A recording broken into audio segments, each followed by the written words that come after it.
أنا أحمد كلبالة، والقصة اللي هتحكيها لكم النهاردة في ناس قالت إنها مجرد كريبي باستا من الإنترنت، لكن بعد اللي حصل الشرطة بنفسها قفلت القضية ضد مجهول. في شاب اسمه سيف كان طالب جامعة وعنده عادة غريبة جدا. كل ليلة الساعة 3 الفجر كان ينزل يتمشى لوحده. كان بيقول إن الشوارع وقتها هادية بزيادة وإنه بيحب الإحساس ده. وفي ليلة مطر قرر يغير طريقه المعتاد، دخل شارع ضيق عمره ما دخله قبل كده. الشارع كان فاضي تماما ولا في صوت غير المطر، لكن وسط الضلمة شاف محل فيديوهات قديم. المحل شكله غريب جدا كأنه من التسعينات، ورغم الوقت المتأخر كان مفتوح.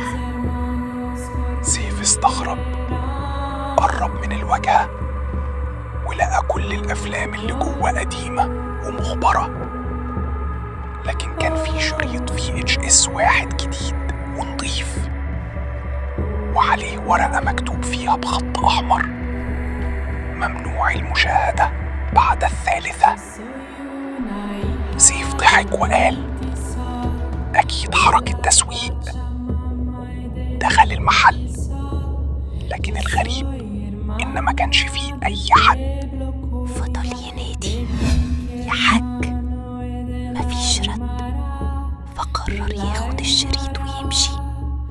أول ما خرج من المحل المطر وقف فجأة، ولما بص وراه المحل اختفى كأنه ما كانش موجود أصلا. سيف قلبه بدأ يدق بسرعة، بس حاول يقنع نفسه إنه بيتخيل. رجع البيت وكان عنده جهاز VHS قديم ورثه من أبوه. الساعة كانت 3:03 الفجر، ورغم الخوف فضوله غلبه. شغل الشريط. في البداية تشويش، وبعدين ظهرت كاميرا ثابتة بتصور أوضة نوم. الأوضة كانت مأنوفة جدا. ثواني وسيف اتجمد مكانه. الأوضة اللي في الفيديو كانت أوضته هو، لكن المشكلة إن الفيديو كان مصور أوضته في اللحظة الحالية. شاف نفسه قاعد قدام التلفزيون، نفس القعدة، نفس اللبس. سيف قام وقف بسرعة. في الفيديو نسخته قامت بعده بثانيتين، كأن الفيديو سابقاه بخطوة. التنفس بتاعه بدأ يعلى، وفجأة نسخته في الفيديو بصت مباشرة للكاميرا، وبعدين ابتسمت رغم ان سيف الحقيقي ما كانش بيبتسم. سيف حاول يطفي التلفزيون، لكن الجهاز ما كانش بيفصل. وفجأة نسخته في الفيديو بدأت تشير بإيدها ناحية الدولاب، وفي نفس اللحظة طلع صوت خبط خفيف من جوه الدولاب الحقيقي. دق دق. سيف رجع لورا بخوف. الخبط اتكرر، دق دق دق، وبعدين صوت هادي جدا قال افتح. سيف كان شبه مشلول، لكن الفضول والرعب كانوا بيسحبوه ناحية الدولاب. قرب ببطء وفتح الباب بسرعة. الدولاب كان فاضي، لكن في آخره كان في باب صغير عمره ما شافه قبل كده. باب خشب قديم جدا ومكتوب عليه نفس الجملة: ممنوع المشاهدة بعد 3.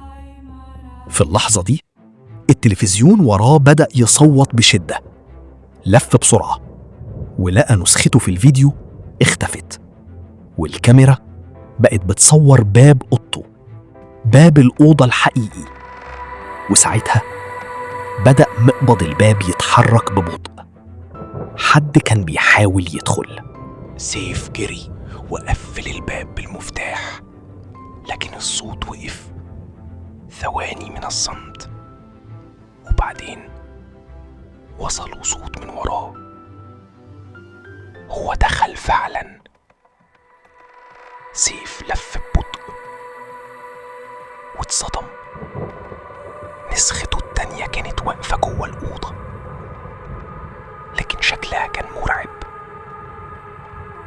وش باهت، عين سودة بالكامل، وابتسامة واسعة بشكل مش طبيعي. النسخة قربت منه خطوة وقالت: أخيراً بدلنا الأماكن. وفجأة الكهرباء قطعت. وفي اليوم اللي بعده أهل سيف لقوا الشقة فاضية، مفيش أي أثر ليه. لكن الغريب إن التلفزيون كان لسه شغال وعليه فيديو مدته 4 ساعات.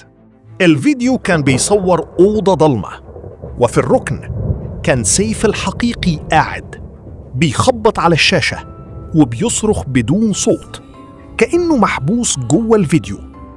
أما الشيء الأغرب فإن الشريط اختفى من الشقة، وبعد أسبوع واحد تاني نشر على الإنترنت: لقيت شريط VHS غريب الساعة 3 الفجر، حد يعرف ده إيه؟ بعد انتشار قصة سيف، ناس كتير بدأت تدور على المحل الغريب، لكن محدش كان بيلاقيه، لحد ما واحد على الإنترنت كتب بوست مرعب. قال إنه شاف نفس المحل واشترى نفس الشريط. الناس افتكرته بيهزر، لكن قبل ما الحساب يختفي بدقايق نزل صورة للشريط، وكان مكتوب عليه حاجة جديدة: النسخة التالية جاهزة. الصورة كانت عادية في البداية، لحد ما الناس عملت زوم واتصدموا، لأن انعكاس الشاشة في الصورة كان في شخص واقف ورا الولد اللي صورها. شخص طويل، وشه باهت، وعينه سودة بالكامل، وكان بيبتسم. لكن المصيبة إن الولد أكد إنه كان لوحده وقت التصوير، ومن يومها أي حد يشوف المحل بعد الساعة 3 الفجر بيختفي، ولو رجع ما يبقاش هو نفس الشخص.